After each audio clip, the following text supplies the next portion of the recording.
नमस्कार। दिव्यांगम चैनल की तरफ से आज हम शकुंतला विश्वविद्यालय में एक बृहद कार्यक्रम में पहुंचे हुए हैं और यहाँ पे हम आपको बहुत लोगों से मिलाएंगे। अभी पूरे कार्यक्रम का हम प्रसारण भी करेंगे। मंत्री जी का आगमन की प्रतीक्षा है। इस बीच में हमारे साथ डॉक्टर अमित केसरी जी बैठे हुए हैं, पीजीआई के एनटी सर्जन। मैं उनसे पूछता हूं कि आज के इस आयोजन में उनके द्वारा उनके डॉक्टरों का सम्मान भी संभवतः हो रहा है, जैसा कि हमें बताया गया। अभी यहाँ के अधिकृत प्रवक्ताओं ने बताया कि उनका सम्मान होने जा रहा है। तो मैं डॉक्टर अमित जी से पूछूंगा कि आज कितने डॉक्टरों को यहाँ पे सम्मानित किया जा रहा है और किस वजह से सम्मानित किया जा रहा है।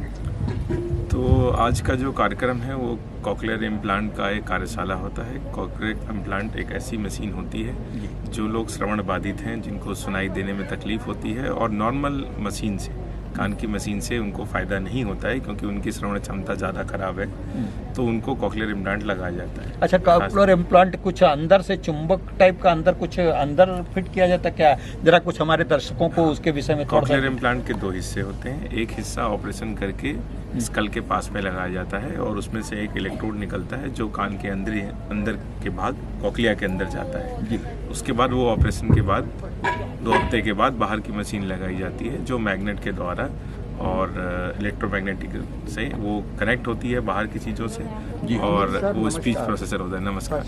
हाँ, बाल बनवा लिया। तो स्पीच प्रोसेसर जो होता है, स्पीच प्रोसेसर ये आवाज़ को, जो हमारी आवाज़ को होता है उसको प्रोसेस करके इलेक्ट्रिकल सिग्नल देता है जो अंदर के भाग का जो कॉकलियर इम्प्लांट होता है। और उसके बाद ब्रेन, क्योंकि इलेक्ट्रिकल एनर्जी सुन सकता है, वो उसको सुनना चालू करता है। हमको लगता है कि जब इनपुट जाता है तभी आउटपुट निकलेगा, यानी बोलने में भी इसके वजह से जो प्रॉब्लम होती है तो जब सुनने लगता है तब वो बोलना भी शुरू कर देता होगा।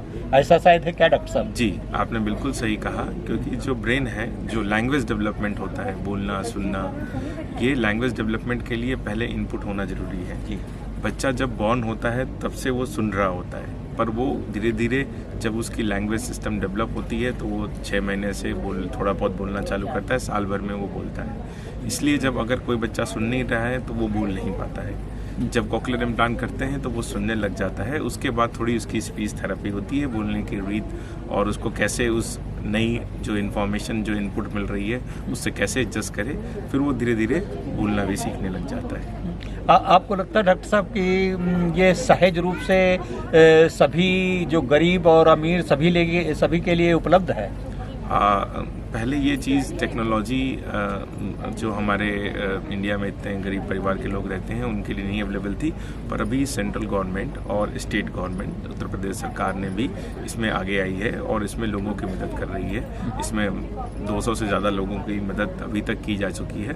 पहली बार जब 2018 में हमने 10 बच्चों का किया था, उनका रिजल्ट देख के सरकार ने फिर आगे किया है।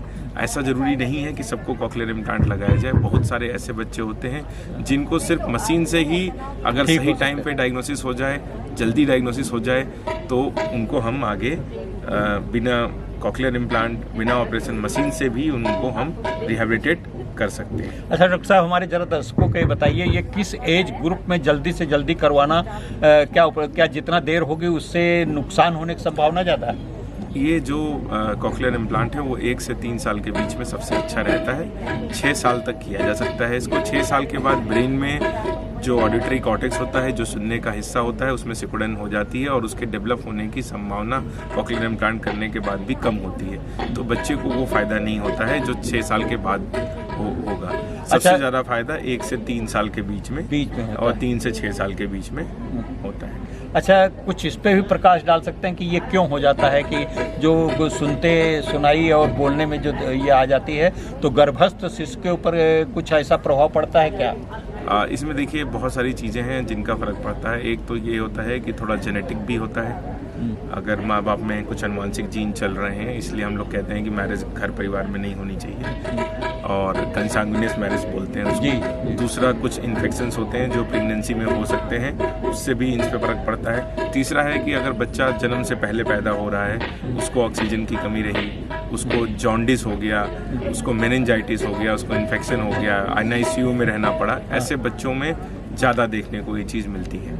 अच्छा, इस पे अगर सामान्यतः सरकार की तरफ से सहयोग न मिले और कोई व्यक्तिगत रूप से कराना चाहे तो कितना खर्चा आएगा? जो बेसिक डिवाइस है वो लगभग 6 लाख रुपए का खर्चा उसमें आता है, और जो एडवांस लेवल की डिवाइस होती है वो 12-13 लाख का, बट 6 लाख की डिवाइस भी बहुत अच्छे से काम करती है। 6 लाख में लगभग ऑपरेशन होते हैं। ये डिवाइसेस सब भारतीय हैं कि विदेशों से आयातित करना पड़ता है? ये अभी तक सारी डिवाइसेस जो है विदेशों से ही आयातित हो रही है। इंडियन गवर्नमेंट ने एक बनाने की कोशिश की थी कुछ साल पहले, पर अभी वो ट्रायल फेज में चल रहा है। आई थिंक 5 से 7 साल में अगर जब हमारे इंडिया में ये डिवाइसेस बनने लग जाएंगे तो ये मुझे लगता है कि ये 1/3 चीपर होंगे और 2 लाख के अंदर अंदर इसमें ये चीज़ आ जानी चाहिए। बहुत बहुत आपको डॉक्टर साहब बहुत बहुत धन्यवाद। ये डॉक्टर अमित जी थे, इन्होंने कितना बढ़िया आप लोगों को बताया। मैं दर्शकों से अपील करता हूं कि अगर आप लोगों के कोई जान पहचान का हो या आपके परिवार का हो, आपके पड़ोस का हो, तो उसको ज़रूर बताएं कि काप्लो प्लांट के द्वारा बच्चे का जो जन्मजात ये सुनने और बोलने की समस्या है उसका निराकरण हो सकता है। नमस्कार, धन्यवाद दर्शकों। फिर हम अभी आगे आपसे फिर मिलते हैं, तब तक के लिए आप थोड़ा प्रतीक्षा करें।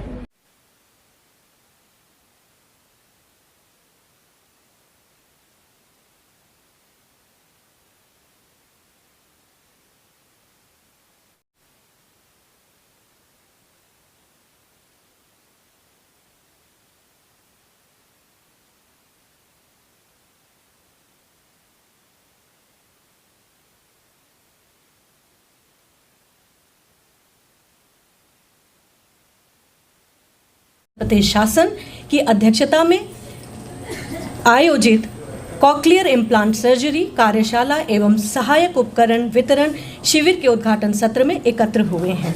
मैं मंचासीन महानुभावों से अनुरोध करती हूं कि वे कृपया दीप प्रज्वलन एवं सरस्वती मां की प्रतिमा पर पुष्पार्पण हेतु पधारें। धन्यवाद सर। नमस्ते सर।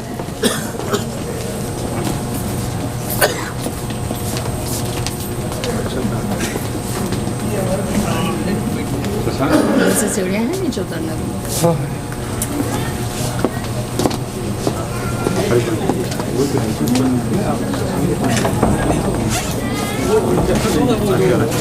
समय वाले ना, समय वाले वहाँ पे ये परवश का वहाँ और यहाँ रंजीत सर का रोहित सर का कहाँ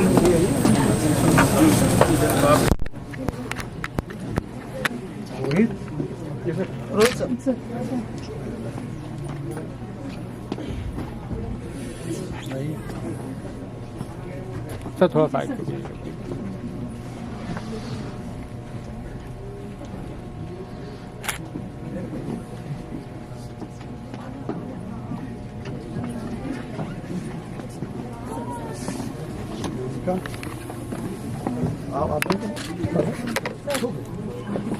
बच्चा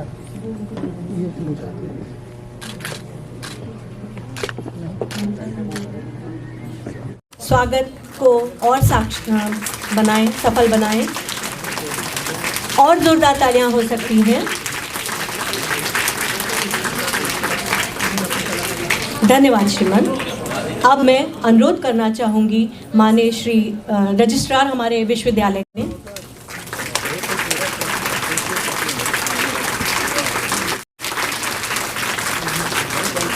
दीक्षित एवं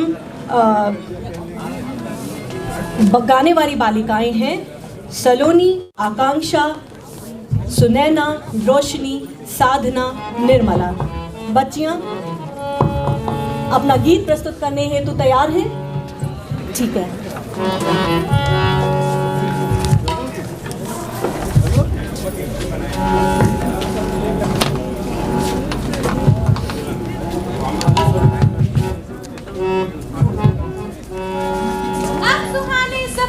शुरुआत होनी चाहिए, अब सुहाने सफर की शुरुआत होनी चाहिए, दिव्यांग जन के हितों की हर बात होनी चाहिए। चल पड़ी सरकार लेकर साथ अपना कारवा, चल पड़ी सरकार लेकर साथ अपना कारवा, बदल देंगे वक्त बस जज्बात होनी चाहिए, बदल देंगे वक्त बस जज्बात होनी चाहिए, जज्बात होने चाहिए।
आज झूमे ये धरती और गाए गगन, आए श्रीमान हर्षित हुआ सबका मन। इस के बोलों के साथ हमारी प्यारी बच्चियां मंत्री महोदय और सभा में उपस्थित सभी लोगों का स्वागत कर रहे हैं। एक बार और तालियां तो बनती ही हैं उनके लिए। अब मैं इस स्वागत श्रृंखला को आगे बढ़ाते हुए श्री सत्य प्रकाश जी से अनुरोध करना चाहूँगी कि वे केवल कृपया स्वागतोद्बोधन होती आए।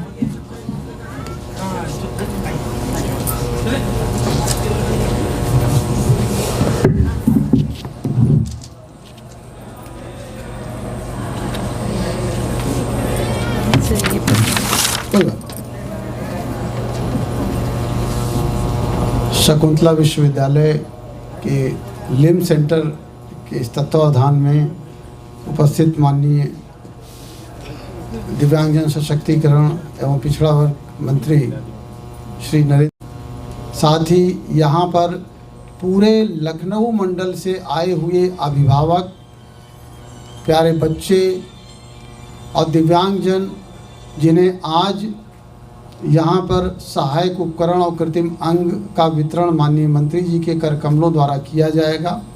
साथ ही विभाग की एक बेहद महत्वपूर्ण योजना जो कॉक्लियर इम्प्लांट है, यानी जो बच्चा प्रॉपर नहीं सुन पाता, बोल पाता, और उसे यहाँ उपस्थित विशेषज्ञ डॉक्टरों द्वारा उन्हें नया जीवन दिया जाता है, बोलने और सुनने की क्षमता विकसित की जाती है। इस विभाग द्वारा ये योजना सफलतापूर्वक आप सबके सहयोग से संचालित की जा रही है। इसके बारे में विस्तृत रूप से माननीय मंत्री जी आपके समक्ष रखेंगे। मैं यहाँ माननीय मंत्री जी, कुलपति महोदय और उपस्थित जनसमूह से ये कहना चाहूँगा कि दिव्यांगजन सशक्तिकरण विभाग आपके जीवन को बेहतर करने के लिए शैक्षिक रूप से, सामाजिक रूप से, आर्थिक रूप से और आपके भौतिक पुनर्वासन की दिशा में हम तत्पर हैं। आज उसी दिशा में ये अंग वितरण और कॉक्लियर इम्प्लांट के बारे में ये समारोह आयोजित किया गया। साथ ही एक कार्यशाला आयोजित की गई है। कार्यशाला में कॉक्लियर इम्प्लांट को लेकर के लोगों की क्या अपेक्षाएं हैं, अब तक क्या अनुभव रहे हैं, क्या सुझाव हैं, डॉक्टर्स की ओर से टेक्निकल एक्सपीरियंस उनके क्या रहे हैं, उनकी क्या अपेक्षाएं हैं विभाग से, और यहाँ जो गार्जियंस आए हैं उनकी क्या अपेक्षाएं हैं। साथ ही हमारे जो जनपद स्तरीय अधिकारी हैं उनके द्वारा प्रशासनिक समन्वय कैसा किया जा रहा है, इन सभी बिंदुओं पर आज चर्चा होगी। उम्मीद है कि चर्चा के उपरांत हम लोग निश्चित रूप से एक ऐसे एजेंडे को इवॉल्व करेंगे जिससे भविष्य में इस योजना को और बेहतर तरीके से कर सकते हैं। पुनः सबका स्वागत करते हुए मैं अपनी वाणी को विराम देता हूँ। जय हिंद, जय भारत। विद्यालय के माननीय कुलपति महोदय से कि वे कृपया आएं और अपना स्वागतोद्बोधन दें।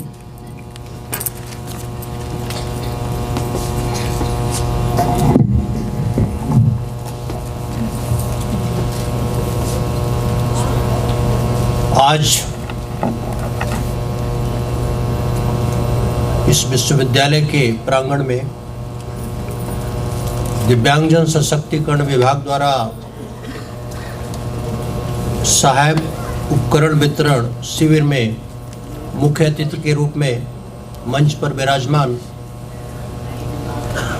माननीय राज्य मंत्री स्वतंत्र प्रभार दिव्यांगजन सशक्तिकरण श्री नरेंद्र कश्यप जी, विभाग के निदेशक श्री सत्यप्रकाश पटेल जी, विभाग के अन्य अधिकारीगण, हमारे विश्वविद्यालय के रजिस्ट्रार, हमारे समक्ष उपस्थित हमारे विश्वविद्यालय के सम्मानित अध्यापकगण, जिले के दिव्यांगजन सशक्तिकरण विभाग के अधिकारीगण तथा इस कार्यक्रम में उपस्थित लाभार्थी के रूप में देवी और सज्जनों, विशेष रूप से यह कार्यक्रम तो दिव्यांगजन सशक्तिकरण विभाग का है, परंतु चूंकि कार्यक्रम विश्वविद्यालय में है तो इसलिए मेरा एक तरह से दायित्व बनता है कि माननीय मंत्री जो दिव्यांगजन सशक्तिकरण विभाग आज के इस कार्यक्रम में उपस्थित हैं, उनका इस विश्वविद्यालय के प्रांगण में, इस केंद्र में स्वागत करते हुए मुझे बहुत खुशी हो रही है। यह कार्यक्रम जैसा कि हमारे निदेशक महोदय ने भी बताया और कल यहाँ के दिव्यांगजन सशक्तिकरण अधिकारी से जो बातचीत हो रही थी, विशेष रूप से लखनऊ मंडल के जो लाभार्थी हैं उनको ये सहायक उपकरण वितरण किया जाना है। मैंने देखा 462 उपकरण 296 लाभार्थियों को मिलना है। साथ ही एक और जो कार्यक्रम इसके साथ है, कॉकलियर इम्प्लांट, यानी जो ऐसे बच्चे जिनको ऑपरेशन के द्वारा सक्षम बनाया जाता है कि वो सुन सकते हैं या बोल सकते हैं, ऐसे 6 बच्चों का जो 22-23 में ऐसा जो मुझे देखने को मिला, ऑपरेशन करके उनको इस निमित्त जो है वो सशक्त किया गया है। और कुल जब से योजना शुरू हुई है ऐसे 37 बच्चों को ये कार्यक्रम ये लाभ पहुंचाया जा चुका है। मुझे ध्यान है इस दिव्यांगजन दिवस जो दिसंबर में मनाया जाता है उसके पहले वाले कार्यक्रम में माननीय मुख्यमंत्री जी भी 3 दिसंबर को यहाँ उपस्थित थे और मैंने देखा एक इस तरह के बच्चे का, वो जो मुश्किल से 4 या 5-6 साल का रहा होगा, उसने जैसे ही मुख्यमंत्री जी को देखा बिल्कुल योगी जी आप आ गए, मतलब इस तरह से वो आह्लादित होकर के जो उस तरह से, तो मुझे लगा कि ये कितना महत्वपूर्ण है ऐसे बच्चों के लिए जो सुन नहीं सकते हैं या बोल नहीं सकते, लेकिन एक जो कार्यक्रम ये विभाग द्वारा उत्तर प्रदेश सरकार द्वारा जो चलाया जा रहा है, ये मुझे लगता है कि बहुत ही अच्छा कार्यक्रम है और ये हमारे इन बच्चों को जो बोल नहीं सकते, सुन नहीं सकते, इसके द्वारा सक्षम बनाया जाएगा। साथ ही हमारे बहुत सारे भाइयों बहनों को जो है आज उपकरण मंत्री द्वारा दिया जाएगा। चूँकि ये कार्यक्रम दिव्यांगजन का है तो इसलिए मैं पुनः आप सभी लोगों का इस प्रांगण में स्वागत करते हुए और माननीय मंत्री जी को एक तरह से उनका तो स्नेह रहता है और प्रायः जो है वो अपना कार्यक्रम इस विश्वविद्यालय के लिए लगा करके आते ही रहते हैं, तो उन्हें पुनः एक बार मैं आभार व्यक्त करते हुए उनको धन्यवाद देते हुए अपनी वाणी को विराम देता हूँ। धन्यवाद। धन्यवाद सर। इसी क्रम में मैं मोनिका मैम और कमलेश सर से अनुरोध करना चाहूँगी कि वे स्मृति चिन्ह देकर माननीय मंत्री महोदय का स्वागत करना चाहें।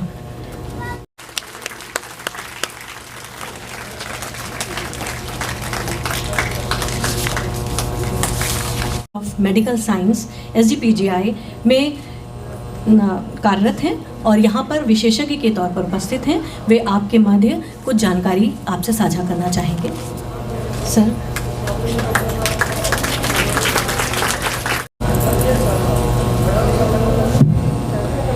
सबको मेरा नमस्कार। मंच पर उपस्थित माननीय मंत्री श्री नयन कश्यप जी एवं शकुंतला मिश्रा के वाइस चांसलर, रजिस्ट्रार एवं दिव्यांग कल्याण विभाग के डायरेक्टर, डिप्टी डायरेक्टर एवं लखनऊ मंडल के अध्यक्ष एवं सभी यहाँ पर उपस्थित हमारे जो सर्जन मित्र हैं जो लखनऊ से हैं और जो KGMC, SGPGI और जो है प्राइवेट संस्थाओं से हैं, उनको मेरा स्वागत। कॉकलियर इम्प्लांट की जो शुरुआत है वो सरकार के द्वारा बहुत प्रयास के बाद हम लोगों ने 2018 में चालू किया। पहली साल हमने 10 बच्चों का ऑपरेशन किया। उसके बाद उसका कार्यक्रम जो है आयोजित होने के बाद और उसकी सफलता के बाद अगली साल जो है लगभग 60 बच्चों को और लास्ट फाइनेंशियल ईयर में लगभग 100 बच्चों को इसका फ़ायदा मिला।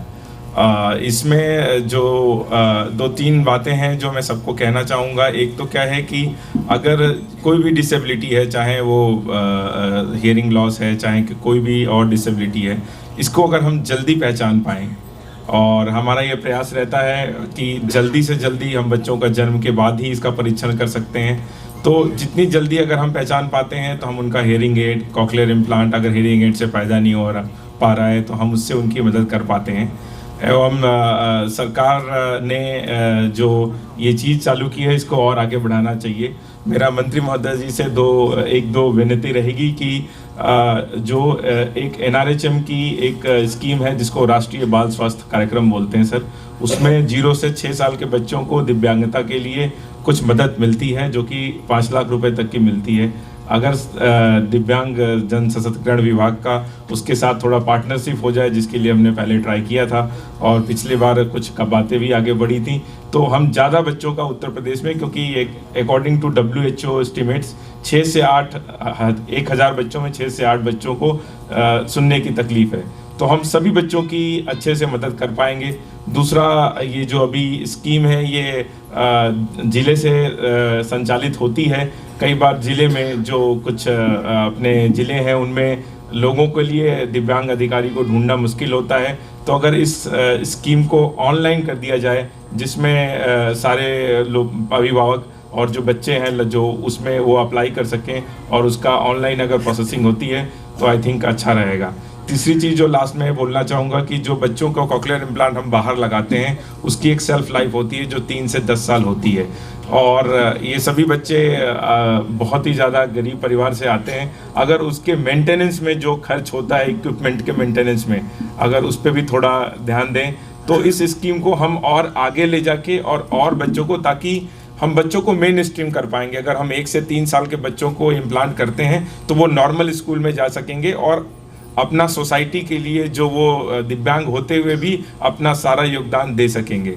तो मैं ये कहते हुए अपनी वाणी को राम देता हूँ और स्टेट गवर्नमेंट के सभी लोगों को और दिव्यांग कल्याण विभाग के सभी लोगों को जिन्होंने यहाँ पर सब लोग हैं मंच पर उपस्थित, उन सबको धन्यवाद देता हूँ कि इस स्कीम को और आगे लेके जाएं ताकि और बच्चों का फायदा हो। Thank you.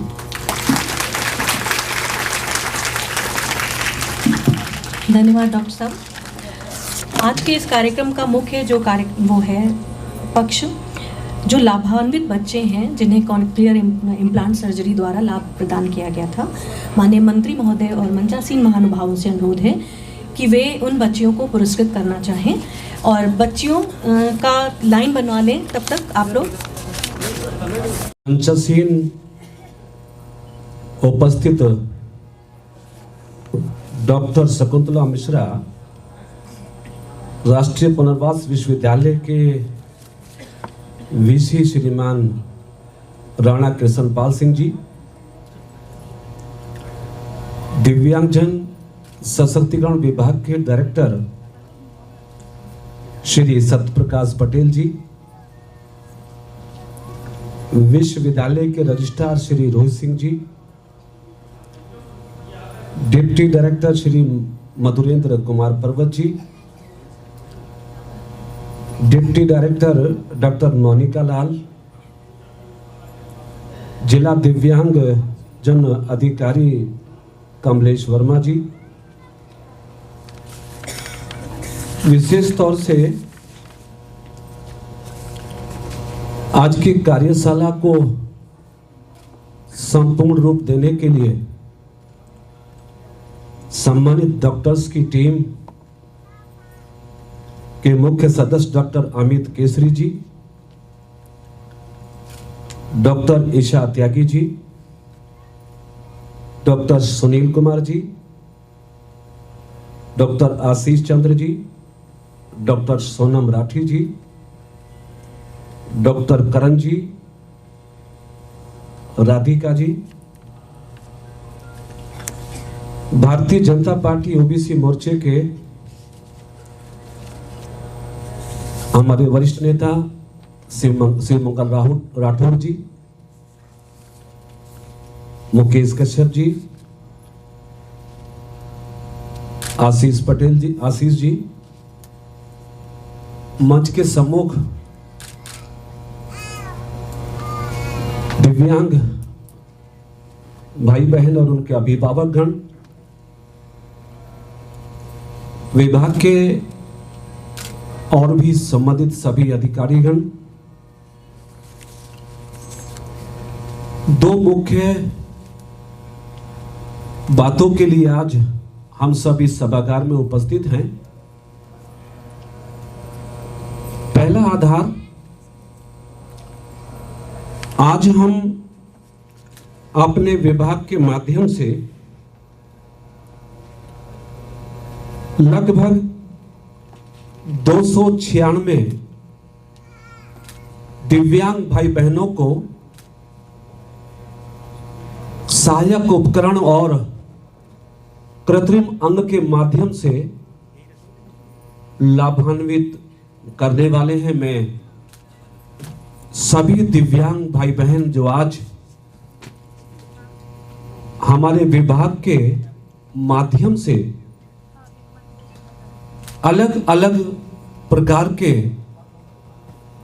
कृत्रिम अंग और उपकरण प्राप्त करेंगे, मैं उस सबको अपनी तरफ से, अपनी सरकार की तरफ से बहुत बहुत बधाई और शुभकामनाएं प्रेषित करता हूं। दिव्यांगजन सशक्तिकरण देश के यशस्वी प्रधानमंत्री नरेंद्र मोदी जी का ड्रीम प्रोजेक्ट है।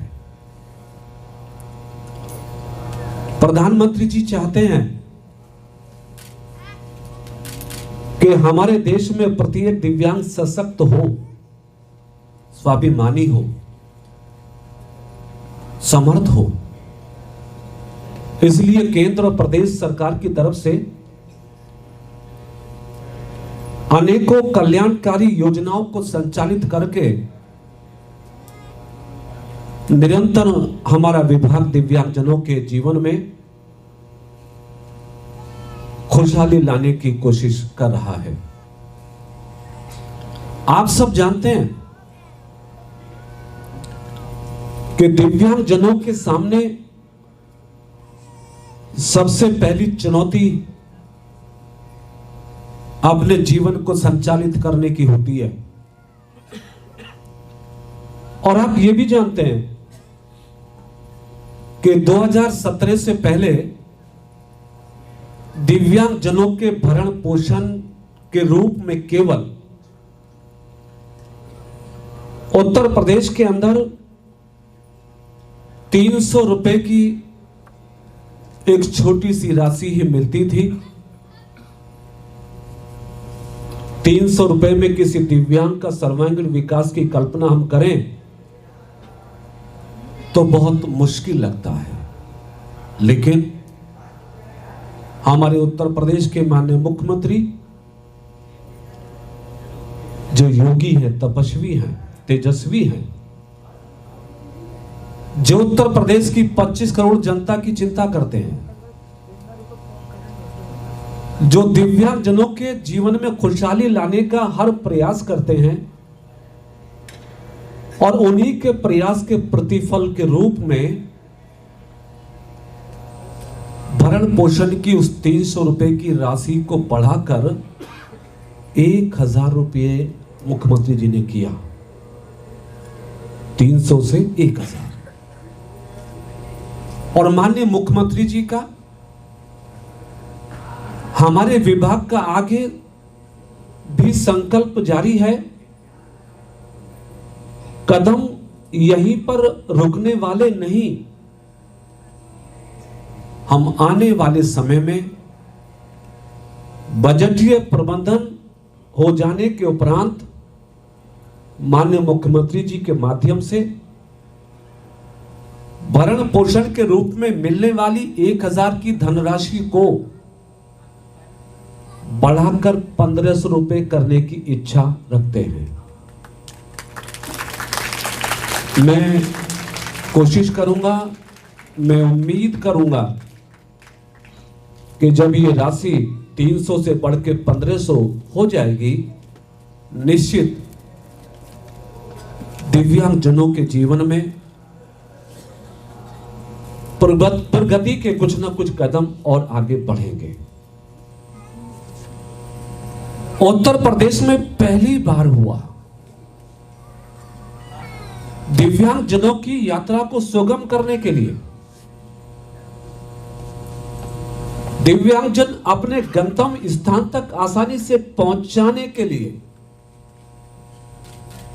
उनकी शारीरिक क्षमता को वृद्धि करते हुए उत्तर प्रदेश में पहली बार हुआ कि हमारे मुख्यमंत्री जी ने वर्ष 2022-2023 के बजट में 32.5 करोड़ रुपए दिव्यांगजनों को मोटराइज ट्राइसाइकिल देने की व्यवस्था के लिए आवंटित किए, जिसके माध्यम से हम उत्तर प्रदेश के लगभग 8000 दिव्यांग भाई बहनों को मोटराइज साइकिल देकर उनकी यात्रा को आसान करने में सफल हो रहे हैं, जिसके क्रम में आज भी हम 70 दिव्यांग भाई बहनों को वो मोटराइज साइकिल देने वाले हैं।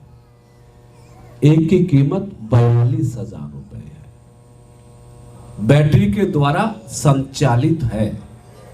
सरकार ने दिव्यांगजनों की शारीरिक क्षमता को बढ़ाने के लिए इस व्हीकल में किसी प्रकार का व्यय अतिरिक्त ना हो, इसलिए बैटरी द्वारा संचालित करने की योजना बनाकर दिव्यांगजनों के रास्ते को आसान करने की बड़ी पहल करके अपनी जिम्मेदारी को निभाने की कोशिश की है। पहली बार हो रहा है उत्तर प्रदेश में कि जिन दिव्यांग युवक युवतियों को शादी का अनुदान जो कुल मिलाकर 35,000 रुपए होता है, शादी रजिस्ट्रेशन कराने के कारण व्यवस्था में जटिलता होने के कारण हमारे बहुत सारे दिव्यांग दाम्पत्य परिवार उस 35,000 रुपए की राशि को पाने में कहीं ना कहीं कठिनाई महसूस करते थे। मुझे इस विभाग का दायित्व मिलने के बाद माननीय मुख्यमंत्री जी के कुशल नेतृत्व में हमने दिव्यांगजनों को वैवाहिक अनुदान जो 35,000 रुपया हमारे विभाग से मिलता है, उसमें उस शर्त को, जो शर्त शादी के रजिस्ट्रेशन के लिए कंपलसरी थी, उसको हटाकर दिव्यांगजनों को मिलने वाले अनुदान के रास्ते को आसान कर दिया है। यानी आने वाले समय में यह अनुदान की राशि बहुत आसानी से दिव्यांगजनों को मिलेगी। सहायक उपकरण के रूप में ट्राइसाइकिल्स हो या कृत्रिम अंग हो, हाथ पैर हो, या जो भी हमारे दिव्यांग जनों की आवश्यकताएं हैं, हमारे विभाग के पास समुचित बजट है उसके लिए। 2022-2023 में भी 37 करोड़ बजट का प्रबंध हमारे विभाग के पास था। हम उत्तर प्रदेश के दिव्यांग जनों के द्वारा मांग की गई समस्त सुविधाओं को 100% देकर अपने दायित्व का सफल निर्वहन करने में आगे बढ़ रहे हैं। और मैं अपने दिव्यांग भाई बहनों को बहुत हृदय से आश्वस्त करता हूं कि आपके सहायक उपकरण की बात हो, कृत्रिम अंग की बात हो, किसी प्रकार की भी सुविधा के लिए हमारे पास उपयुक्त धनराशि उपलब्ध है। किसी भी दिव्यांग के जीवन में किसी तरह की कठिनाई हम नहीं होने देंगे। इस संकल्प के साथ हम अपने कार्य पर आगे बढ़ रहे हैं। जिस कैंपस में आज हम सबकी उपस्थिति है, दिव्यांग भाई बहन और उनके अभिभावक गणों की उपस्थिति है,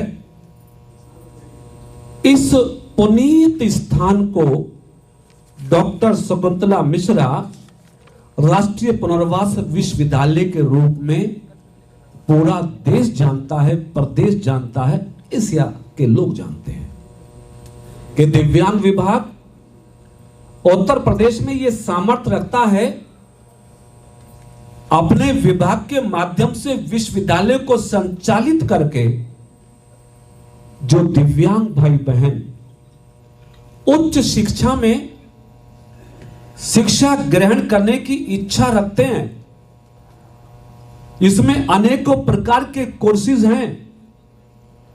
हमारा विभाग, और मैं आपको आह्वान भी कर रहा हूं, आग्रह भी कर रहा हूं खासतौर से दिव्यांग भाई बहनों से और सभागार में उपस्थित सभी महानुभावों से कि हमारे इस विश्वविद्यालय में हायर एजुकेशन में अनेक विषयों पर आप अपनी योग्यता के अनुसार प्रवेश लेकर इस विश्वविद्यालय का लाभ उठा सकते हैं।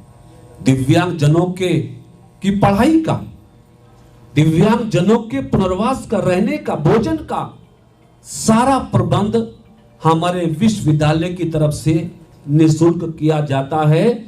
बस आप सबको इच्छा शक्ति दिखाते हुए अपने बौद्धिक विकास की क्षमता को आगे बढ़ाते हुए विश्वविद्यालय से ज्ञान हासिल करके आप अपने जीवन को सशक्त बनाने में आगे बढ़ सकते हैं। उत्तर प्रदेश संभवतः भारत का पहला प्रदेश होगा दिव्यांगजन सशक्तिकरण के माध्यम से जो जिस विभाग को आज उत्तर प्रदेश की प्राइवेट संस्थाएं, समाज सेवी संस्थाएं, प्राइवेट संस्थान और विश्वविद्यालय भी खुले दिल से विभाग को मदद कर रहे हैं, सहयोग कर रहे हैं, अपना अपना योगदान दे रहे हैं। बहुत सारी सामाजिक संस्थाएं हैं, उन्हीं सामाजिक संस्थाओं में चित्रकूट के अंदर जगत गुरु रामभद्राचार्य दिव्यांग विश्वविद्यालय संभवतः भारत का प्रथम निजी विश्वविद्यालय है। उन्होंने हमारे विभाग के कार्यों से प्रभावित होकर माननीय मुख्यमंत्री जी की कार्यशैली और दिव्यांग जनों के प्रति प्रतिबद्धता को देखकर मुझे हर्ष है आपके बीच ये कहते हुए कि जगत गुरु रामभद्राचार्य दिव्यांग विश्वविद्यालय के वीसी साहब ने अपने उस विश्वविद्यालय को दिव्यांगजन सशक्तिकरण विभाग को देने का फैसला ले लिया है। कैबिनेट में इसका निर्णय हो गया है। बहुत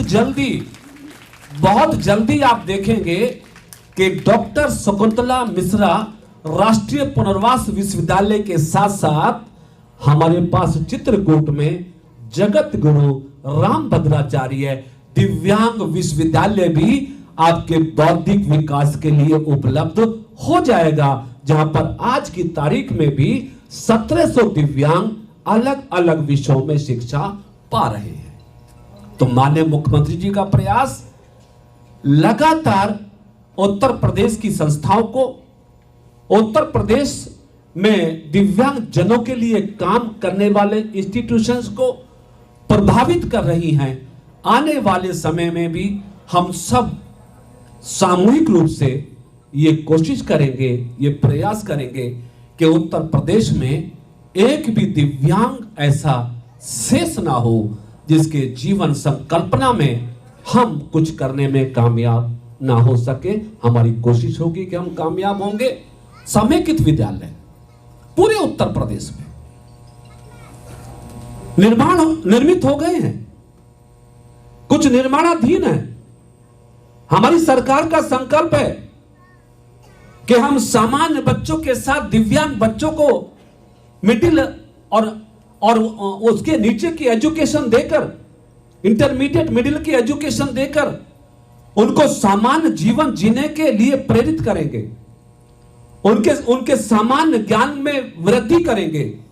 उसके लिए हमारे प्रदेश के प्रत्येक मंडल में समेकित विद्यालय के रूप में बहुत जल्दी आप देखेंगे कि वो विद्यालय भी संचालित होने वाले हैं। बचपन डे केयर सेंटर के माध्यम से 3 साल से 7 साल के बच्चों के सर्वांगीण विकास को ध्यान में रखते हुए हमारा विभाग एक महती भूमिका निर्वाह कर रहा है। बच्चे हो या जवान, वृद्ध हो या और किसी एज ग्रुप के दिव्यांगजन, प्रत्येक दिव्यांग की चिंता करते हुए हमारा विभाग अपने दायित्व का निर्वहन कर रहा है। स्कीमें अनेकों हैं, कई दर्जन ऐसी योजनाएं हमारे विभाग के माध्यम से जिन दिव्यांगजनों को अपने स्किल को दिखाना है, जिन दिव्यांगजनों को अपने छोटे छोटे कारोबार को करना है, उसके लिए हमारे पास बहुत सस्ते ब्याज में 10,000 से 20,000 रुपए का ऋण है, जिसमें हम 25% सब्सिडी भी देते हैं। हमारे पास समेकित विद्यालय, बचपन डे केयर सेंटर, हमारे पास विश्वविद्यालय, हमारे पास पेंशन, बसों में मुफ्त यात्रा। और जिस विषय पर आज सेमिनार रखी गई, हमारे डॉक्टर समित जी ने अभी कुछ अपने विचारों के माध्यम से हम सबको मार्गदर्शित किया। इस दिशा में भी हमारी सरकार ने बड़े कदम उठाए हैं साहब। 2018 से पहले लगभग ये एक दिव्यांग के एक शल्य चिकित्सा के लिए केवल 10,000 रुपए की राशि का प्रबंध था, लेकिन इस पर भी हमारी सरकार ने एक स्टैंड लेते हुए इस राशि को 6 लाख तक बढ़ाया। कॉकलियर इम्प्लांट के लिए अब 6 लाख की राशि हमारी प्रदेश की सरकार दे के ऐसे दिव्यांग जनों के सुनने और बोलने की क्षमता को में वृद्धि करती है। हाँ, कुछ सुझाव आए हैं ऑनलाइन, उस पर आवेदन करने का डेफिनेट हम विचार कर रहे हैं और जल्दी इस पर आपको निष्कर्ष भी मिलने वाला है। जितने भी दिव्यांग हैं जो शल्य चिकित्सा पाना चाहते हैं, वो अपना आवेदन अपने हमारे विभाग की साइट के माध्यम से कर पाएंगे। इसकी व्यवस्था हमारे पास है। धन की उपलब्धता में भी किसी प्रकार की कोई कमी हमारे विभाग में नहीं है। जहां भी जितनी आवश्यकता होगी उसके अनुरूप शल्य चिकित्सा दिलाने में हमें कोई भी कठिनाई होने वाली नहीं है। उसके अलावा भी हमारे पास राजनीति भी है। राजनीति के माध्यम से भी हम ऐसे बहुत सारे काम हैं, ऐसी बहुत सारी चीजें हैं, यदि हमारे विभागीय अन्य व्यवस्था से नहीं हो पाता तो उसके माध्यम से भी हम दिव्यांग जनों को सुविधा देने में हमें कोई कठिनाई नहीं होगी। चाहे चिकित्सा हो, भरण पोषण हो, शारीरिक उपकरण हो या कृत्रिम अंग हो, हर प्रकार की सुविधाओं से हमारा विभाग परिपूर्ण है। मैं दिव्यांगजन भाई बहनों से कहूंगा कि आप इन योजनाओं की जानकारी भी, हमने अपने अधिकारियों को कहा है कि इन सब योजनाओं की जानकारी दिव्यांगजनों को मिले, उसका एडवर्टाइजमेंट हो, चाहे कार्यशाला के माध्यम से हो, चाहे किसी और माध्यम से हो। और उसके लिए हमने तात्कालिक रूप में हमारे विभाग के पास 35 लाख का बजट था। हमने अपने डायरेक्टर को कहा, विभाग को कहा भी बड़े बड़े होर्डिंग लगाइए, जिलों में लगाइए, कमिश्नरी में लगाइए, हमारे विभाग की कौन कौन सी स्कीम है लाभकारी, उनका पूरा विवरण लिखो, ताकि दिव्यांगजन जाने कि हम सरकार से क्या क्या सुविधा पा सकते हैं। तो प्रचार प्रसार के लिए भी हम मंडल और जनपद स्तर पर बड़े बड़े होर्डिंग लगा के उसकी जानकारी देने का काम कर रहे हैं। इसको आगे और विस्तार देने की योजना भी हमारे विभाग के पास है। आने वाले समय में तहसील और ब्लॉक स्तर पर भी हमने अपने विभाग की तमाम सुविधाओं को डिस्प्ले करेंगे ताकि दिव्यांगजन आसानी से मिलने वाली सुविधाओं को जान के उसका लाभ उठा सके। लेकिन प्रचार प्रसार का सबसे बड़ा माध्यम हम और आप हो सकते हैं। हमें कोई दिव्यांग भाई मिले तो हम उससे बात करें, उसको बताएं कि साहब आप साइट पे जाइए। आप डिपार्टमेंट के साथ, हमारे जनपद स्तर में अधिकारी हैं, कमिश्नरी में अधिकारी हैं, प्रदेश में है, डायरेक्टरेट है, तो कोई भी दिव्यांगजन सशक्तिकरण विभाग के माध्यम से मिलने वाली लाभकारी योजना की जानकारी ले सकता है। उनको लेनी चाहिए। सरकार के पास बजट की कोई कमी नहीं, इच्छा शक्ति की कोई कमी नहीं, काम करने की कोई कमी नहीं। बस आह्वान इस बात का है कि आइए और सरकार की योजना का लाभ उठाइए। कहीं किसी प्रकार की त्रुटि, कहीं कमी आपको लगे तो एक मंत्री के रूप में, एक सेवक के रूप में मैं आपके बीच लगभग प्रदेश में उपलब्ध रहता हूं। निरंतर मेरा जनपदीय स्तर पर, मंडलीय स्तर पर दौरा चलता रहता है। कहीं कठिनाई का भाव किसी को हो तो वो मेरे मुझसे भी संपर्क करके अपनी कठिनाई को दूर करने में सहयोग ले सकता है। तो ये कुछ जरूरी चीजें आज आप सबके मध्य रखी गई हैं और मैं उम्मीद करूंगा खास तौर से अपने डॉक्टर्स की टीम का हृदय से आभार भी व्यक्त करता हूं, धन्यवाद करता हूं आपका कि आप लोगों ने आज इस सभागार में आकर एक बड़े विषय पर हम सबका ज्ञानवर्धन किया। आगे भी अगर संभव हुआ वर्कशॉप आगे चलती है तो आप और डिटेल में जाकर इसके लिए और क्या क्या किया जाना अपेक्षित है, किन किन प्रिकॉशंस को लेना जरूरी है और क्या क्या अच्छा हो सकता है, यदि आगे ये क्रम चलता है तो आप विस्तार से भी जानकारी इस बार आप दे सकते हैं। तो मैं डॉक्टर्स का बहुत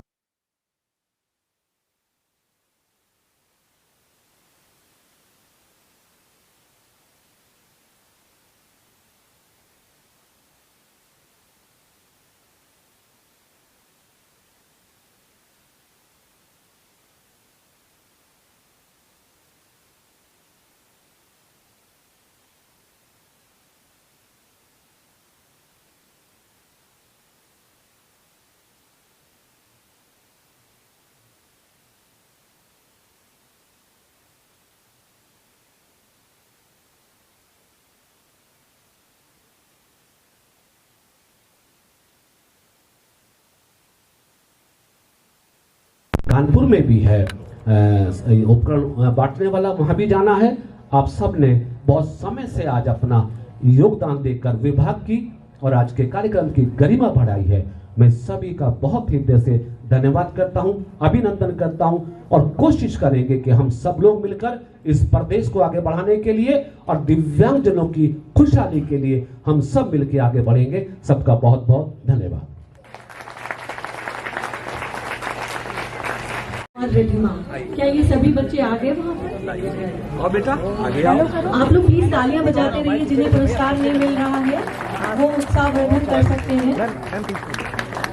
और तालियां क्योंकि हमारी 10-12 बच्चियां हैं तो उनके लिए बजाते ही रहेंगे तो उनके जीवन में एक उत्साहवर्धन भी होगा।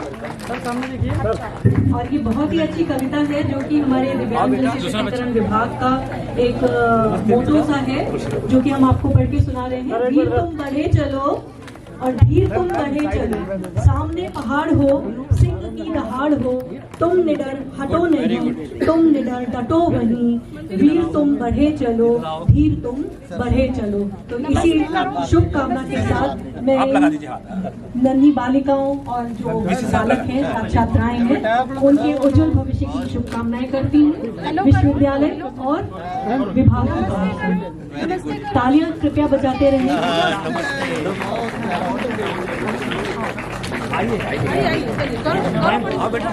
मैम आप साइड उधर ही निकल एक बच्ची का और क्या नाम, मणिकर्णिका है, एक छोटी सी प्यारी सी बच्ची है, उसे भी सीतापुर से है, उसे भी कॉकलियर इम्प्लांट हुआ है। मैम उस बच्ची को भी वहाँ पर करा दीजिए, आप आगे जाइए। इसको भी दिलवा दीजिए मैम वहाँ। दिव्य पांडे, ठीक है, आप लोग वहीं पर चले जाइए। दिव्य पांडे भी आए हुए हैं। आओ बेटा, ये दोनों साथ आओ बेटा, आओ आओ आओ, आइए आइए, आप मेरे पास आओ, ऐसे सर के साथ ध्वनि से स्वागत करते हैं।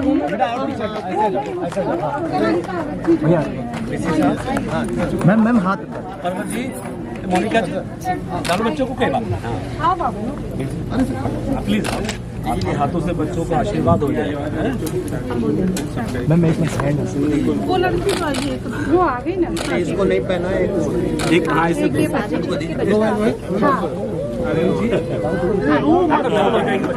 में 15 और बच्चे हैं जो कि विनायक हॉस्पिटल में डॉक्टर तरन ने इम्प्लांट किया था, वो यहाँ उपस्थित हैं, उनके लिए भी आप लोग तालियां बजा सकते हैं और उनके उज्जवल भविष्य की कामना कर सकते हैं। छोटे से बच्चे हैं, ये लोग तब तक नहीं बोल सकते जब तक वो सुने नहीं। कॉकलियर इम्प्लांट क्या है, आपके ऑपरेशन सर्जरी करके ग्रुप करा लीजिए जाता डिवाइस है, इम्प्लांट कराया जाता है। मैम आप लोग साइड जाइए, ग्रुप पे हो जाएगा, सारे बच्चे खड़ा कर होने के कारण उन्हें बोलने में आसानी और प्रैक्टिस के साथ मेरे धारण करें, आपका नंबर भी आएगा। जो मेरे सामने मंच के सामने बहुत सारा कुछ आपने भीड़ लगा है, तो फोटोग्राफ तो बिल्कुल अच्छी नहीं आने वाली है, समूह फोटोग्राफ होने वाली है। अभी हमारे बीच कुछ डॉक्टर्स हैं, उनको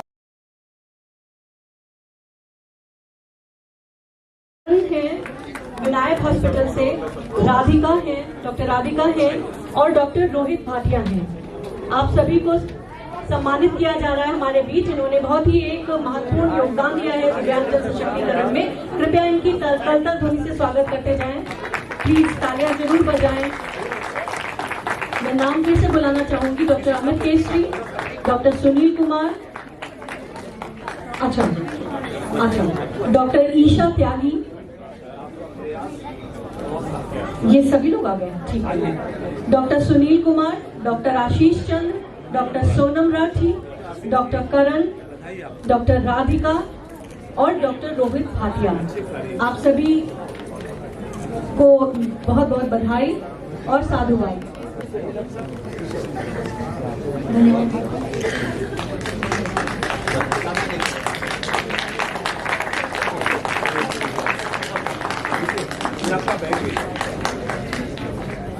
भैया भैया मोबाइल पे आइए डॉक्टर साहब।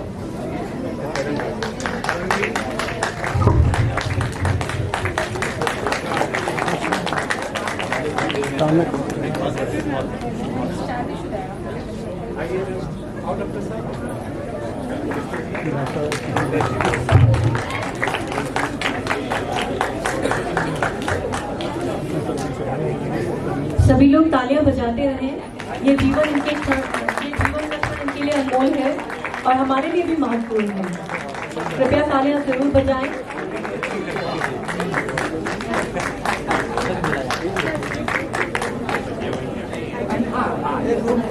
तो आप आइए थोड़ा सा स्पेस करके आ जाइए।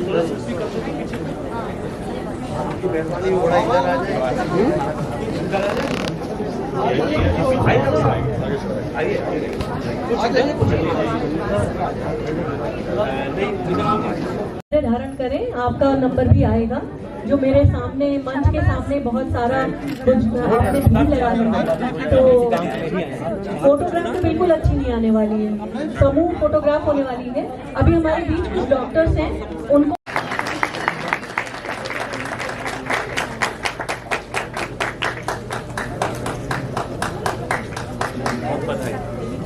कॉकलियर इम्प्लांट हमारे प्रदेश सरकार की ऐसी योजना है जिसके माध्यम से हम 6 लाख तक की राशि देकर सुनने और बोलने की विधा को डेवलप करते हैं।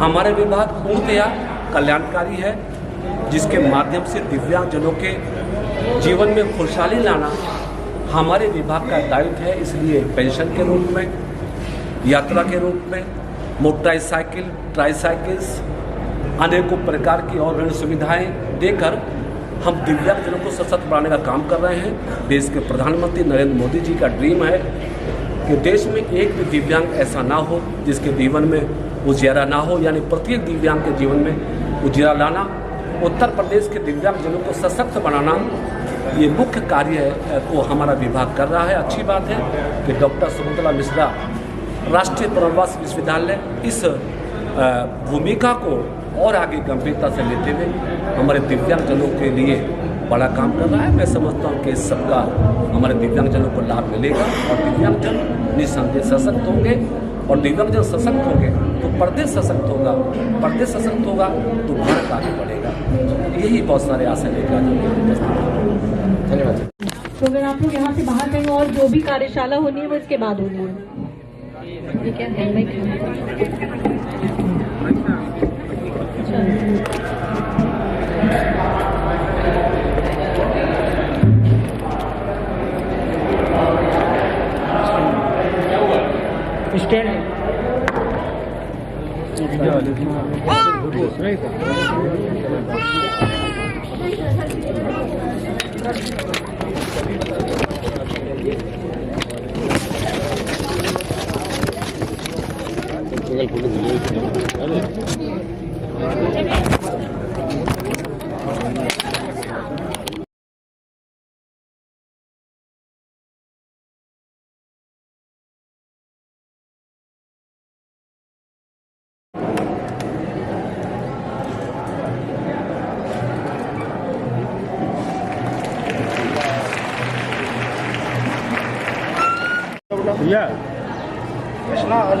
बच्चों को भी 5 साल पे मिले होते तो कुछ आगे भविष्य में जो मिल गया उसकी खुशी मनानी है, और जो मिलना है उसकी कोशिश करनी है। क्यों? B positive.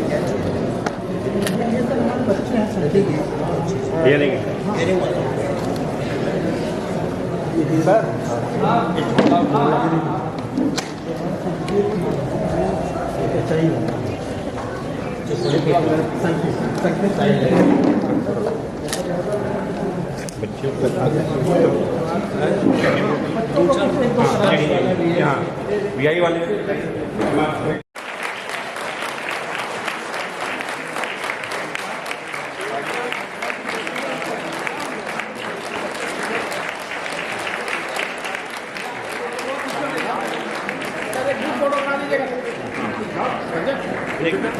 सामान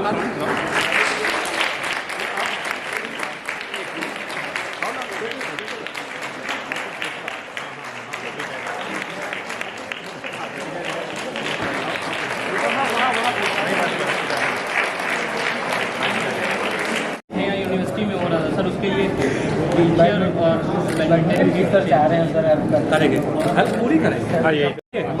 सर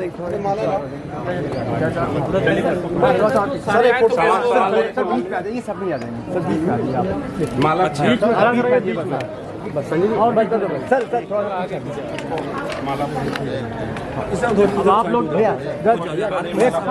सर साथ में ये हटिए ना सर, भैया एक मिनट मंत्री जी, भैया मोबाइल थोड़ा पीछे हो जाइए आप, मिठाई वहीं से बांट।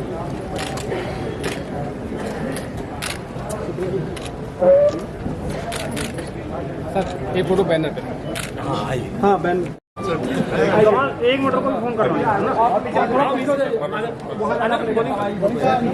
भैया भैया एक जी आइए कुमार जी आइए भैया भाई मोबाइल भाई भैया मोबाइल सामने देखे सर उनको भी दे दो मिठाई देते चलो उनको भी दे दो सामने देखे सर भैया फोन भी भैया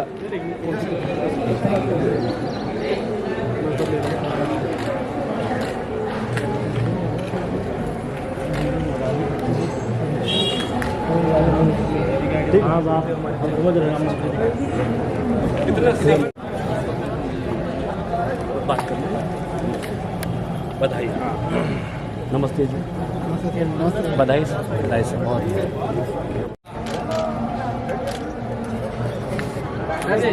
नमस्ते कैसे बेटा आगे सामने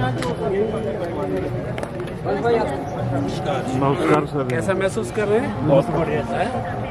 कहाँ के रहने वाले हैं? हरियाणा। जिला कौन सा है?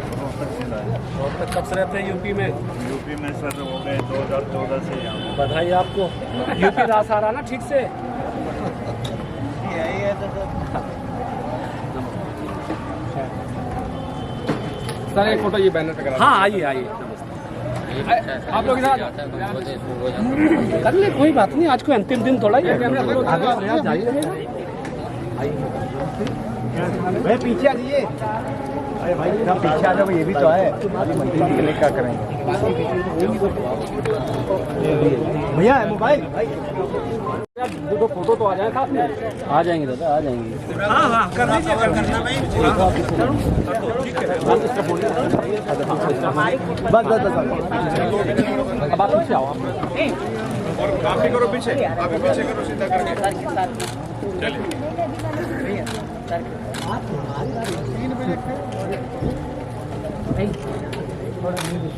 चलिए एक मिनट खड़े रहो वहीं पे। Okay sir thank you. दिव्यांगजन सशक्तिकरण विभाग सहायक उपकरण वितरण शिविर में अभी तक आपने मंत्री जी को सुना, कार्यक्रम देखा, मूक बधिर लोगों के जो कृत्रिम श्रवण यंत्र लगाए गए उनके विषय में जाना, डॉक्टरों का सम्मान हुआ वो जाना। अब आपको मिलाते हैं उन लाभार्थियों से जिनको आज मोटराइज साइकिल का वितरण किया गया है। अभी एक विवाद भी हो गया, उसका नाम नहीं था, उसको दे दी गई साइकिल। उसको हमारे गुरुजी और कई लोगों के प्रयासों से उससे लेकर के जिनका पहले से नाम था उनको दिलाई गई है। खैर वो बात तो बात अलग की है, इस प्रकार के विवाद होते रहते हैं। मैं आज मिलता हूँ। आपका शुभ नाम क्या है? पंचम लाभ। आप कहाँ से आए हैं? माल ब्लॉक से आए हैं, शाहपुर गुड़वा से। शाहपुर गुड़वा से। आप क्या करते हैं? अब घर पे रहते हैं, दुकान करें पर जो ये छोटी दुकान पर चलते। तो ये गाड़ी आपको मिली, इससे आप क्या करेंगे? इससे बहुत हमको आराम मिल गई और कहाँ कहीं जा सकते, चाहे तो कुछ भी कर सकते हैं। अच्छा, इसके पीछे आप सामान वामान अपनी दुकान का लाने चाहेंगे तो ला सकते हैं? हाँ ला सकते हैं, थोड़ा इसे बहुत क्या इसे दूसरे अपने सकलांग लोगों को भी चलाने को तो नहीं घर पे दोगे? नहीं, और ये वो कहाँ, क्योंकि ये बड़ी जल्दी खराब हो जाती है फिर। तो इसको बड़ा केयर रखना। ठीक है, बहुत बहुत शुभकामनाएं। चलते हुए जरा हम इधर के लोगों से। आपका शुभ नाम क्या है? सर आकाश गौतम। आकाश गौतम। आप कहाँ से आए बेटा? ठाकुरगंज से। आपके यहाँ घर पे क्या होता है? कुछ नहीं। कुछ नहीं होता है। आपके मम्मी पापा हैं, वो क्या करते हैं? पापा मजदूरी करते हैं, मम्मी घर में। पापा मजदूरी करते हैं। अच्छा, अब ये तुमको गाड़ी मिल गई, अब तुम क्या करोगे? सर कॉलेज आने जाने में। क्या पढ़ते हो अभी? जी। किस क्लास में हो? BA second year. BA second year में। कहाँ पढ़ते हो? Kalicharan. Gandhi ground. Kalicharan degree college. क्या क्या सब्जेक्ट हैं बीए में? इकोनॉमिक्स, हिंदी और सोशियोलॉजी। अच्छा, इसके बाद बीए पास करने के बाद क्या करने का इरादा? आगे की पढ़ाई। आगे की पढ़ाई नहीं, पढ़ाई के बाद फिर क्या करोगे? कंपटीशन की भी तैयारी करो, नौकरी पाना है। बहुत बहुत शुभकामनाएं। वेरी गुड, बहुत अच्छा साथी। आपका शुभ नाम क्या है? सर राजपाल। राजपाल जी। आप कहाँ से आए हैं? सर मलिहाबाद क्षेत्र माल रनीपारा गांव। माल से आए हैं? माल से बहुत लोग आए हैं? हाँ सर। हाँ, तो माल से किसने आपको बताया था ये गाड़ी कैसे आपको ये मिली? सर कागज हमारे जमा थे कैसरबाग बस स्टॉप के बगल में हरिजन विभाग कल्याण समाज में। जिला विकलांग कल्याण हाँ, हाँ, अधिकारी सशक्तिकरण। 4 महीने हो गए सर। हाँ। कल फोन गया था मेरे। अच्छा, इसको पाने के लिए आपको कुछ पैसा वैसा तो नहीं देना पड़ा? नहीं सर। कोई पैसा किसी ने मांगा? एक भी रुपया नहीं। 1 रुपये भी नहीं देना? नहीं सर। Very good. फ्री। और आपकी और घर पे क्या होता है? सर पापा किसानी करते हैं, 1 बीघा गेहूँ बटाई गए हैं। बटाई बोए, घर पे खेती नहीं है? खेती नहीं सर। आपकी अपनी खेती नहीं है? नहीं। Very good. अब इससे ये मिल गई है तो आगे क्या करोगे? सर इस पे दुकान अपनी चलती फिरती रखेंगे। कौन सी काहे की दुकान? यही मसाला बीड़ी तम्बाकू। मसाला बीड़ी तम्बाकू। बहुत अच्छा। आप गाँव में रहते हो, तुम्हारी सड़कें अच्छी हैं? हाँ सर। सड़कों पे चल सकेगी? हाँ चल। इसका मेंटेनेंस रखना है, ये नहीं कि सबको खेलने के दे नहीं दीजिए। नहीं सर। बच्चे इसको चलाने लगे। किसी को नहीं देंगे, हाँ, छूने को नहीं देंगे। ठीक है। 40,000। बेटा तुम्हारा क्या नाम है? Very good. रानी देवी। रानी देवी। हाँ, तुम बेटा क्या करती हो? कुछ नहीं करते सर, पढ़ाई पूरी हो चुकी, घर पे बैठे हैं। पढ़ाई क्या कर रही? अरे सर जो वहाँ गांव में हो सकती है, बीए कंप्लीट कर लिया बस। बीए कंप्लीट कर लिया? Very good. अच्छा, तो बीए कंप्लीट कर लिया, ये तो कम थोड़ी पढ़ाई, ग्रेजुएशन है, graduate, you are a graduate person है। तो क्या क्या सब्जेक्ट थे आपके ग्रेजुएशन में? सर यही थे, क्या कहते हैं, इतिहास किया सब था। इतिहास क्या होता है? इतिहास था? हाँ सर, बहुत पहले पढ़ाई पूरी हो चुकी थी। तो पढ़ाई को आपने बड़ी सीरियस नहीं लिया लगता है कि क्या इतिहास ले इतिहास सर क्या है? सीरियस, किसी को नौकरी नहीं दे रही सर। नहीं, नौकरी नहीं दे रही, वो बात तो अलग है। सर। पढ़ाई के वक्त थोड़ी नौकरी मिलती, अब नौकरी देने वाली बात तो क्या बात। उम्र निकल जाएगी फिर नौकरी क्या होगी। नौकरी कहाँ कहाँ अप्लाई किया? कई बार नौकरी के लिए अप्लाई किया और इंटरव्यू भी देने गए, लेकिन कोई जवाब नहीं आया, कैंसिल हो जाता है वहाँ से। कहाँ पे? जैसे हम मणियाओं आए थे, हम जगह निकली थी विकलांगों के लिए, लेकिन कुछ टाइम बाद फिर कैंसिल हो गई, बस काम खत्म हो गया। अच्छा। फिर सरकार आ गई, फिर बदल गया सब सिस्टम। फिर सरकार ऐसी है कि नौकरी के लिए कोई दिक्कत वो नहीं है। नौकरी मतलब 0 बैलेंस हो गया। 0 बैलेंस हो गया? ओके सर, कौन नौकरी दे रहा है किसी को? सब तो पढ़े लिखे हैं, किसको नौकरी मिल रही है? और सरकार तो कहती है कि हमने 3600 लोगों को नौकरी दिया। तो बहुत कुछ कहती है।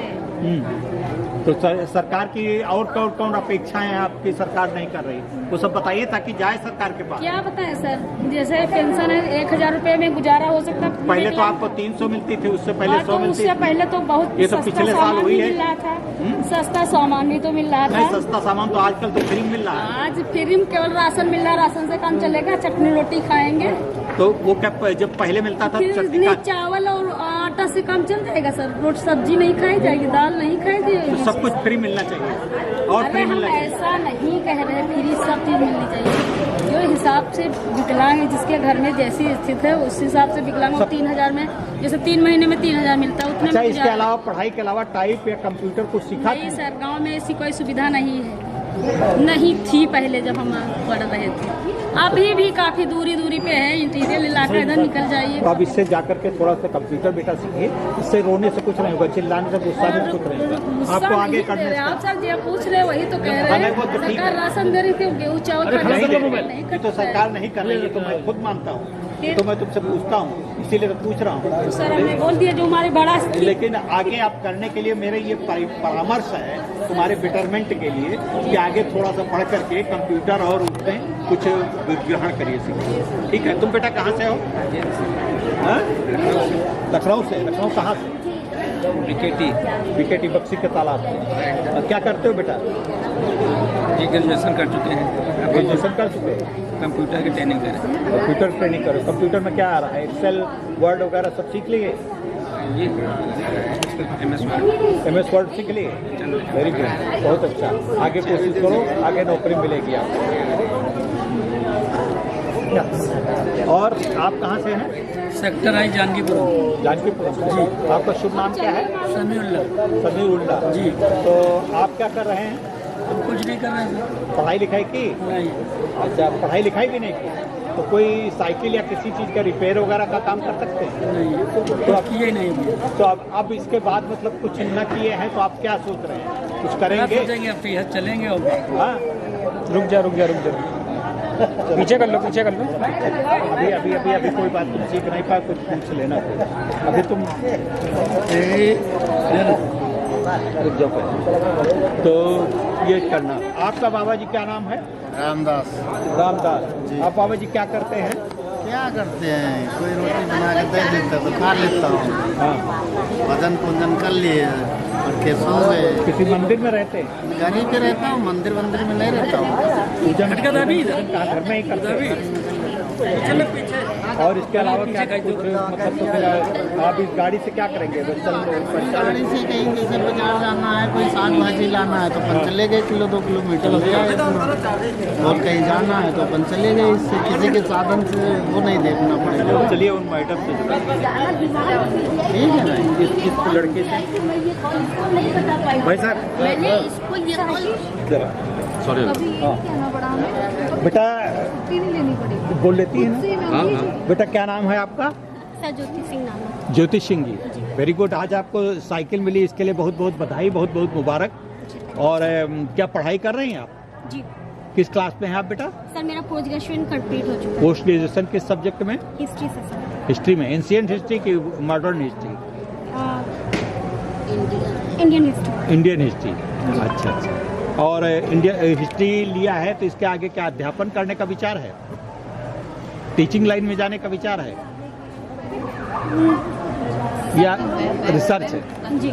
रिसर्च करने का है? जी। शोध करने का, डॉक्टर बनने का। Very good. जी। अब तो गाड़ी मिल गई, अब तो आप अपने कहाँ पर यूनिवर्सिटी में पढ़ती हैं? कहाँ पर पढ़ती हैं? रेगुलर स्टूडेंट है? नहीं सर, मैं वैसी वाली सी प्राइवेट है? प्राइवेट। अच्छा, तो किस मेरा कंप्लीट हो चुका है सर।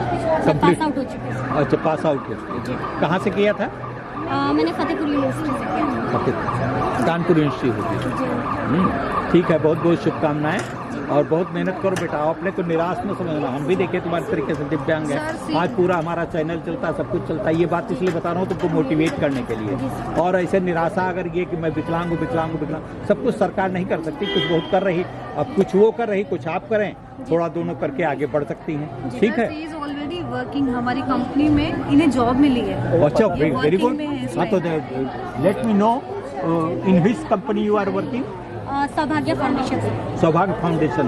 अच्छा, तो किस पद पे आप काम कर रही हैं? As a counsellor. तो वो काउंसलर में अगर हमें कुछ काउंसलिंग करनी हो तो आप क्या हमें बताएंगे कि हमें क्या करना चाहिए जो हम आगे लोगों की और सहायता कर सकें? आप हमारे एनजीओ से जुड़े और डिसेबल लोगों के लिए आप जो सहायता चाहते हैं हम उनको वो सहायता प्रदान करते हैं। हमारे यहाँ उनको प्रशिक्षण दिया जाता है। किस प्रकार से प्रशिक्षण दिया जाता है? कई कोर्सेज चल रहे हैं। डेटा एंट्री का चल रहा है, कॉलिंग सेंटर का चल रहा है, रिटेल का चल रहा है, बीपीओ का चल रहा है। ऐसे सभी सेक्टर्स में ट्रेनिंग दी जाती है। ये तो बड़ी आपकी उपयोगी जानकारी हुई। ये हमें जरा पता भी बता दीजिए, कहाँ पे है, कैसे? आपकी मैम है क्या? यस। हाँ मैम, आपका ये कहाँ पे एनजीओ है? हमारे 2 सेंटर है सर। जी। एक तो हमारा त्रिवेणी नगर में, दूसरा हामी कैंपस मंत्रा में। त्रिवेणी नगर में वही तो नहीं, प्रधानमंत्री कौशल विकास वाला, वहाँ पे तो मैं विजिट कर चुका हूँ एक बार। वहाँ की तो पूरी वीडियो वगैरह बना चुका हूँ वहाँ का। अच्छा सर। लेकिन प्रायर के Covid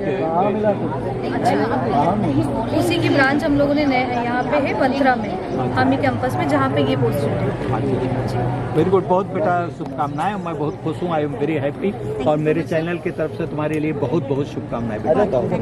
thank you sir. Sir कौन सा चैनल है आपका? हमारा दिव्यांगम। ये कल से पूनम कश्यप कहाँ से रहने वाली है? यही लखनऊ गोमती नगर। लखनऊ गोमती नगर। क्या करती बेटा? कुछ नहीं, हाउस वाइफ। और आपके हस्बैंड क्या करते हैं? आप क्या करते हैं? हम जोमेटो डिलीवरी पार्टनर। अच्छा, वेरी गुड। बहुत अच्छी बात है, सबको खाना खिला रहे हैं। हाँ?